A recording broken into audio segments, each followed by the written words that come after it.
ఒకసారి గమనించినట్టయితే మంథనిలో మరి ఇక్కడ ఉత్తుత్తి సస్పెన్షన్లు ఏదైతే మరి ఇక్కడ అన్నదమ్ములు లోకల్ నాయకులను ఏ విధంగా బుగ్గగాలను చేస్తాను అనే దానికి నిదర్శనంగా చూడవచ్చు.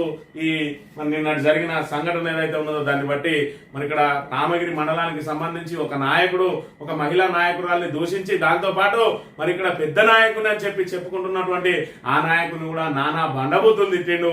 ఆ బండబూతులు తిడితే మరి ఇక్కడ షోకాజ్ నోటీస్ ఇచ్చిండు ఎవరు మండల పార్టీ అధ్యక్షుడు 3 రోజులు సమాధానం చెప్పాలని, అది సమాధానం చెప్పలేదని చెప్పి మరి ఆయనను సస్పెండ్ చేసిండు. ఏ రోజు చేసిండు 11/6/2025 రోజున మరి ఇక్కడ సస్పెండ్ చేస్తూ మరి ఇక్కడ ఏమని ఇచ్చిండు, ఈ నిర్ణయం కాంగ్రెస్ పార్టీలో క్రమశిక్షణ మరియు నీతి నియమాలను పరిరక్షించడానికి తీసుకున్నదట. ఈ సస్పెన్షన్ వెంటనే అమల్లోకి వస్తుంది.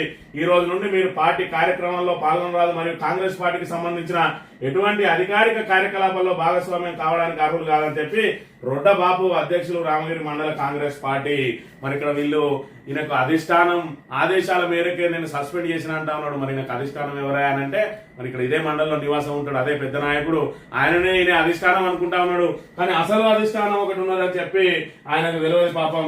దాంతో వీళ్ళు అసలు అధిష్టానం దగ్గర వేయండి ఈయననే బర్ల శ్రీనివాసు ఈయననే సస్పెండ్ చేస్తూ అధికారిక కార్యక్రమాల్లో కాంగ్రెస్ పార్టీ కార్యక్రమాల్లో పాల్గొనొద్దంటే ఏకంగా మంత్రి దగ్గరికే వేయండు.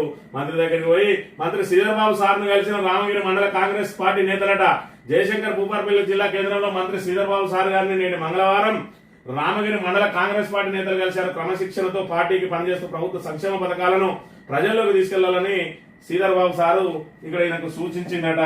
మరి ఇక్కడ సూచిస్తే ఇక్కడ బర్లను హక్కున చేర్చుకున్న మంత్రి శ్రీధర్ బాబు ఇటీవల కాంగ్రెస్ పార్టీ నుంచి బహిష్కరించిన మంత్రి నియోజకవర్గ కాంగ్రెస్ యువజన కాంగ్రెస్ మాజీ అధ్యక్షుడు బర్ల శ్రీనివాసను రాష్ట్ర మంత్రి దుద్దిల శ్రీధర్ బాబు హక్కున చేర్చుకున్నట్టు తెలిసింది. జయశంకర్ భూపాలపల్లి జిల్లా కేంద్రంలో మంగళవారం మంత్రి శ్రీధర్ బాబును మాజీ ఎంపీపీ తోట చంద్రయ్య ఇతర నాయకులు కలిస్తే క్రమశిక్షణతో పార్టీకి పనిచేస్తూ సంక్షేమ పథకాలను ప్రజల్లోకి తీసుకెళ్లాలని మంత్రి శ్రీధర్ బాబు కోరిందట.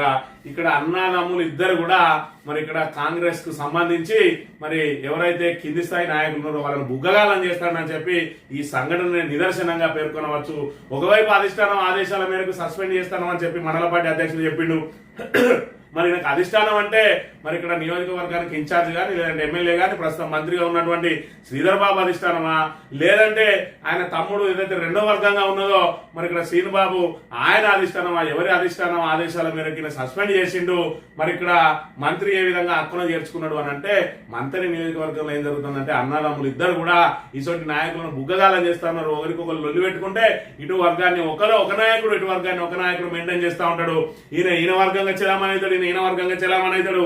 ఎట్టకేలకు ఇద్దరు కలిసి తమకే పనిచేయాలని చెప్పి మరి వాళ్ళ లోపల వాళ్ళకు కొట్లాటలు పెట్టుకున్నా కూడా మీరందరూ మాత్రం మా కాళ్ళకానే ఉండాలి అన్న చందంగా మరి ఇలా వ్యవహరిస్తున్న తీరును మనం ఇక్కడ గమనించాలి. ఏది ఏమైనా మరి నిన్నటి వరకు ఏదైతే తెర వెనుక రాజకీయాలు చేసినటువంటి శ్రీనుబాబు గారు ఇప్పుడు మరి ఏకంగా తెర మీదకి వచ్చిందట. పూర్తి స్థాయి రాజకీయాల్లోకి శ్రీనుబాబు రంగప్రవేశం. తెలంగాణ ప్రదేశ్ కాంగ్రెస్ కమిటీ ప్రధాన కార్యదర్శిగా నియామకం. వచ్చే శాసనసభ ఎన్నికల్లో 2 అసెంబ్లీ స్థానాలపై దుద్దిల బ్రదర్స్ గురియాట. మరి ఇక్కడ 2027 జనాభా లెక్కల తర్వాత 28లో పూర్తి స్థాయిలో డీలిమిటేషన్ జరగబోతా ఉన్నది. మరి ఇక్కడ కరీంనగర్ కు సంబంధించి ఒక 3 నియోజకవర్గాలు పెరగబోతా ఉన్నాయి. అందులో మరి ఇక్కడ అతిపెద్దగా ఉన్నటువంటి మంతని మరి ఇక్కడ కాటారం నియోజకవర్గం అవుతుంది, మంతని నియోజకవర్గం అవుతుంది. మరి ఇక్కడ 2గా విభజింపబడుతుంది అని చెప్పి ఏదైతే వార్తలు వెలువడుతున్నాయో మరి ఇక్కడ ఇప్పటి వరకు అన్న వెనుక రాజకీయాలు చేసిండు. మరి అన్న వెనుక రాజకీయాలు చేసిండు ఏం చేసిండే అంటే ప్రజల కోసం పాటుపడ్డది ఏం లేదు. కానీ ఏదైతే వీళ్ళ కాంగ్రెస్ పార్టీ కార్యకర్తలు ఉంటారో ఎవరిని కూడా బయటకు పోకుండా అదివి పట్టుకొని మరి ఇక్కడ ఎవరైతే ప్రతిపక్ష పార్టీ ఉంటుందో అధికారంలో ఉన్నప్పుడు అధికారాన్ని అడ్డం పెట్టుకుని పోలీసులతోటి మరి ఇక్కడ వాళ్ళను వేధింపులకు చేయడం, అక్రమ కేసులకు గురి చేయడం, మరి దాన్ని ఆయన రెగ్యులర్ గా మానిటరింగ్ చేస్తాడు. ఇవాళ ఎవరేం మాట్లాడిండు ఆయన మీద ఏం కేసు పెట్టాలి, మరి ఇక్కడ దానికి ఎవరిని ఇందో కాంగ్రెస్ నాయకుని వాడుకోవాలి, వీళ్ళు కింద కొట్లాడుకొని మనం మాత్రం మంచిగా ఉండాలి అన్న చందంగా వీళ్ళ వ్యవహారం నడుస్తూ ఉంటది.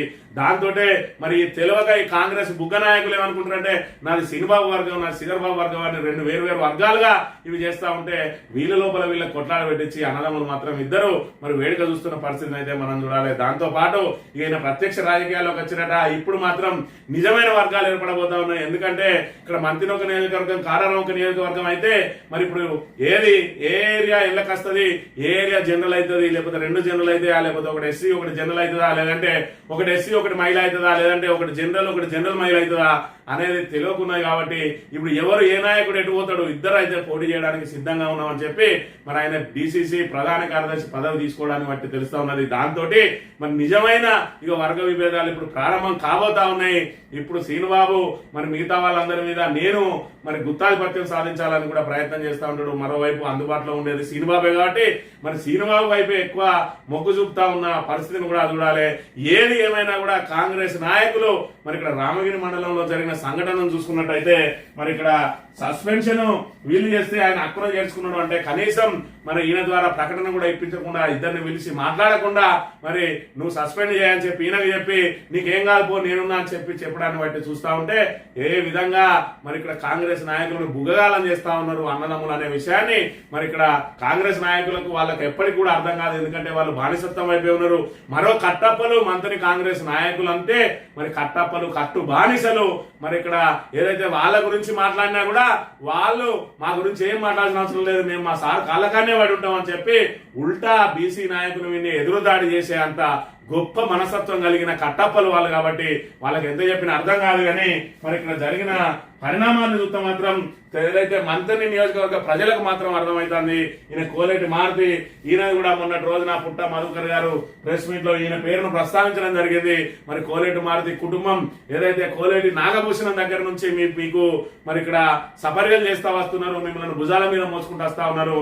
అలాంటి వ్యక్తికి ఏది గుర్తింపు అంటే ఆయన తీసుకొని పోయి నిన్న రోజున రేవంత్ రెడ్డి కల్పించిండు శ్రీధర్ బాబు గారు అంటే ఈ రకంగా మీకు గుర్తింపు రావడానికి కూడా ప్రతిపక్ష నాయకుడే మరి ఇక్కడ అడిగితే తప్ప మీకు గుర్తింపు లేదనే విషయాన్ని మనం ఇక్కడ గమనించాలి. ఈ 17 నెలల నుంచి ఎక్కడ వెండు మారుతి ఇప్పటి వరకు ఎక్కడన్నా కనబడ్డా మంత్రి ప్రజలారా ఒక్కసారి ఆలోచించండి.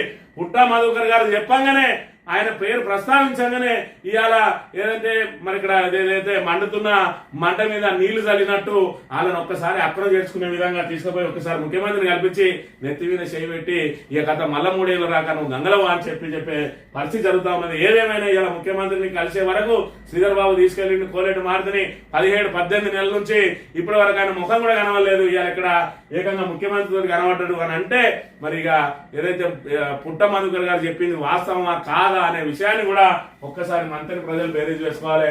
మంత్రి ప్రజలకు అన్ని తెలుసు, విఘ్నులు వాళ్ళు, కాకపోతే కాంగ్రెస్ నాయకులకే ఏం తెలుసలేదు పాపం అనే విషయాన్ని కూడా